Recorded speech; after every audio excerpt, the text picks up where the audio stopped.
ายมือหน่อยบายบายมือหน่อย1 2 3โอ้เฮ้ยเร็ว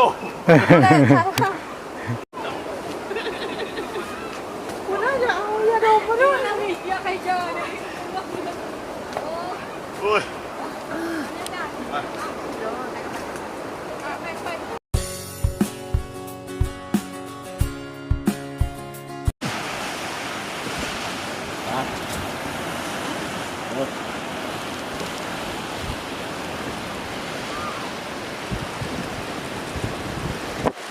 เฮ้ยน้องบอก3-4 คนเงียบเลยว่ะเนาะโอ้ยมีทางลง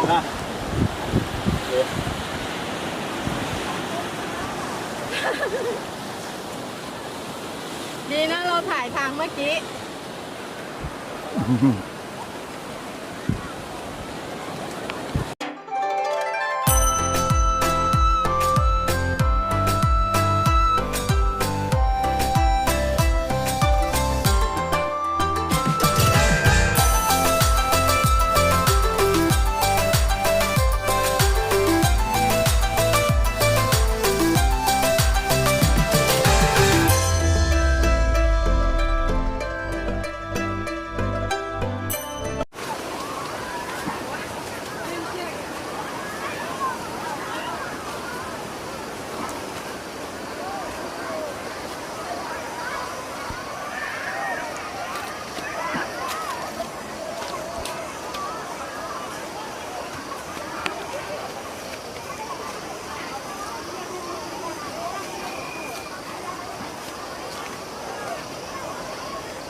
จังระวังนะ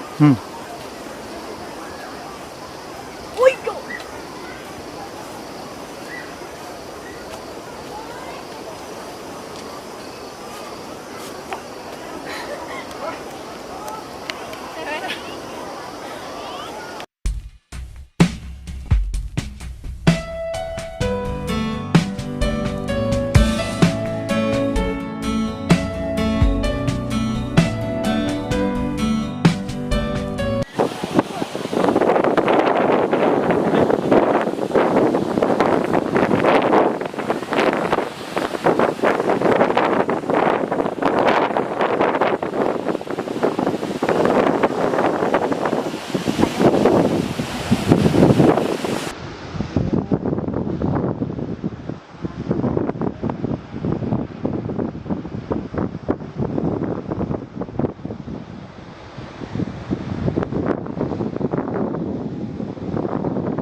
ตัวเองดูให้ดีเหอะ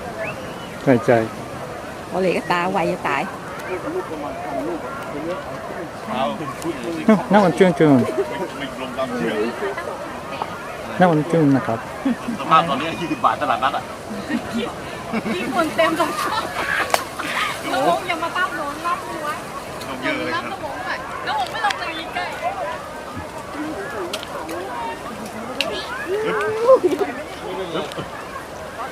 ระวังนะเข้าลองนี้เขาเลยเข้าลองนี้นะใกล้ตกใจปาก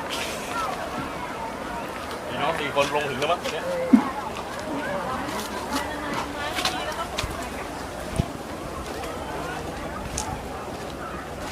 ต้องไม่มีตรงนี้นะเห็นนะเดี๋ยวผมเชือกเส้นนี้ยาวแค่ไหนเนี่ยเชือกเส้นนี้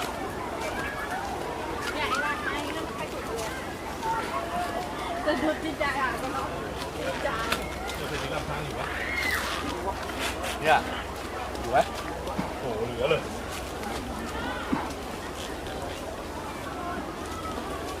ทำไมก็ไม่เอาไปชักกระเยอะอะไรอย่างเงี้ยตอนมาก็ยังมีอารมณ์ถ่ายรูปแต่ตอนกลับคนไทยล่ะโอ้ดีนะที่ถ่ายมาที่พวกเราลงแล้วก็สนทนาให้เขาบอกนี่ถึงเปล่าเนี่ยโยกลงอ่ะ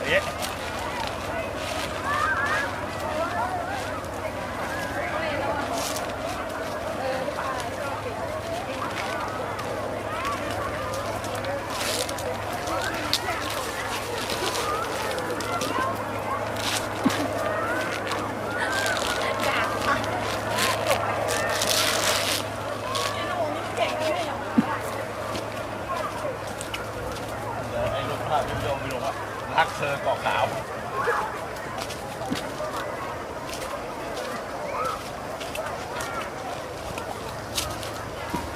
ชอบลงหลายรูปเลย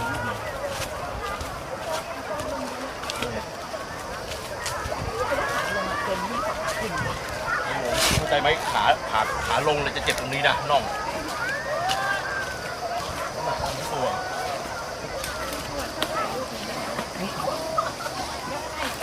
หมดแล้วดอกหมดแล้ว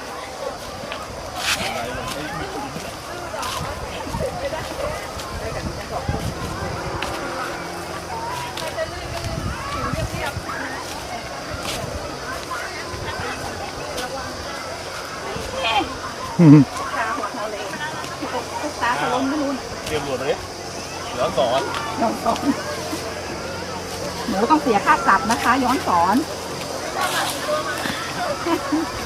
ยักษ์สารอะไรยักษ์สารเหรออ้าวหนูขึ้นมาในกระทางมันลื่นแล้วหนูจะปีนง่ายหรือยากไม่รู้เนี่ยหนูว่าหนูต้องไปยังไง โอ้โหก็ตัวกัน ตรงนี้มันทางยักษ์โดนปรับไปหมดเลยย้อนสอนอันนี้ต้องเขียนใบสั่ง ว่าแล้วทางนี้ทำไมมันถึงชันเพราะว่าลงไง ไข่ลงเลยพยายามจับเชือก ทางนู้นชันไหมปะ ทางนู้นไม่รู้อ่ะแต่มันเหมือนจะเดินง่าย อืม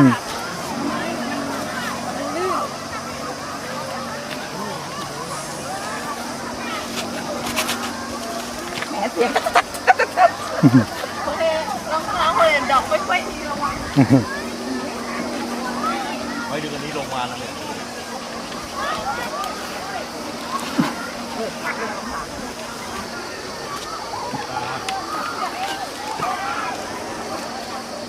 โอเค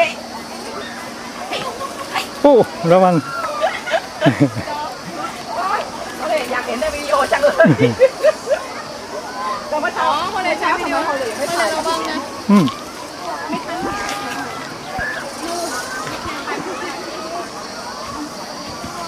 กระโดดกระโดดอีกแล้วมึงเนี่ยจากทางนั้นอะไรอยู่วะลงมา ค่อยๆนะแม่ง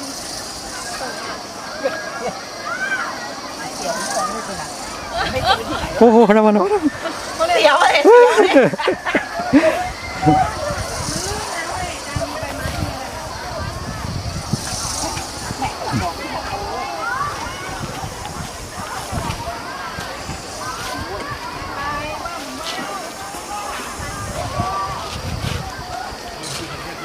ใช่ค่ะจริงโดน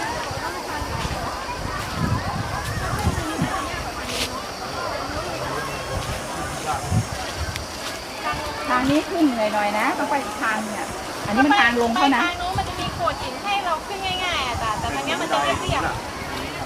ลื่น เนี่ยลงมาเลยน้องมาถึงแล้วลงมาแม่ ขึ้นยากกว่าลื่นลูกถ้าลงง่ายกว่า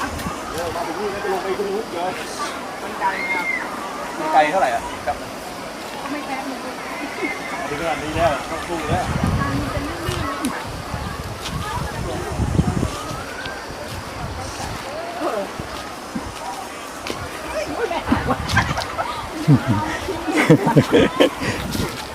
อะไรต้นสองกระดองหิน ต้นเสือเดือแล้ว ต้นสองกระดองหินประโยชน์อะไรไม่รู้ เขายังไม่กินประโยชน์หมดถึงแล้ววะถึงทางลาบแล้วโอ้เนี่ยเขาเยอะกันหลุดเลยชุด3,000เหลือ150ไปผ่านไป ไม่ถึงเร็วหรือยังโอ้ยทำไมจำชารอง อะไรอ่ะ ชารองหรืออะไร ไดาน ตุ๊กตาทำไมไม่ทำอะไรวิดีโอถ่ายวิดีโอใช่แบบนี้ดี